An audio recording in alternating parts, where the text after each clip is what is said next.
Hi everyone. Today at Suman's Food Lab we are making carrot and besan tikkis. They are so simple to make.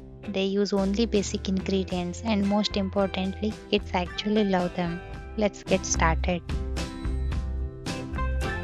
First put the pan on a low flame. Take 1 cup of besan, that is gram flour, and add it to the pan. Roast it for a few minutes. Raw besan can sometimes be hard for a child's tummy to digest.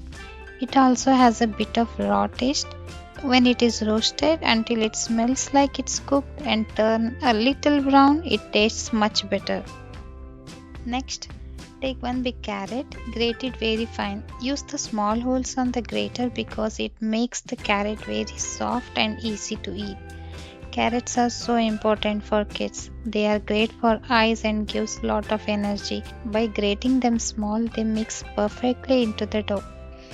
Now for the spices, add salt, a bit of red chili powder, some jeera and coriander powder, but remember any spices can be used. If the kid likes it very plain, just use salt. Mix the spices into the carrots by hand. See how the carrots are getting wet. That's the carrot juice coming out. No need to add any water at all. The juice from the carrots is enough to make the dough. Add the roasted besan slowly, a little bit at a time. The goal is a soft dough, like Play Doh. By the way, there are many more kid-friendly recipes coming, so please do subscribe. Now the dough is ready and it feels very smooth.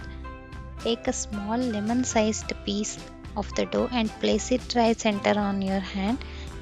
Now just press it down firmly with your other palm to make the tikki shape.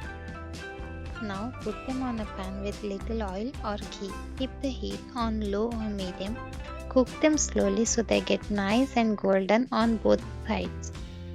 Once they are done, they are ready for the lunchbox. Pack some curd or a little dip on the side. This way the tikkis don't feel dry for the kids at school. Also add some fresh cucumber slices. Cucumber is very refreshing and it goes really well with these tikkis. Thank you for watching Suman's Food Lab and see you in the next video.